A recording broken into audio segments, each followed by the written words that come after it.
సోమవారం రోజున కష్టాలు తీరిపోవాలి అంటే ఈ చిన్న పనిని చేసి చూడండి. తప్పకుండా ఆ శివయ్య అనుగ్రహం కలిగి మీ కష్టాలన్నీ తొలగిస్తాడు.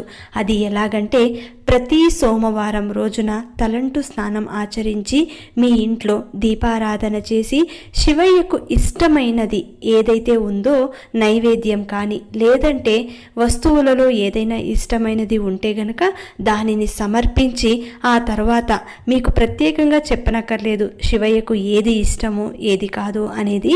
మీరు మీ ఇష్టం కొద్దీ మీకు నచ్చినది మీకు అందుబాటులో ఉన్నది సమర్పించండి. తప్పకుండా ఆ భగవంతుడు స్వీకరిస్తారు. ఆ రోజు తెల్లవారుజామున అంటే ఉదయం 4:30 నుంచి 5:30 లోపు మీరు కూర్చొని ధ్యానం చేయాలి. ఆ ధ్యానంలో మీ యొక్క సంకల్పం చెప్పుకుంటూ మీ మనసులో కోరికలు చెప్పుకుంటూ 108 సార్లు శివమంత్రం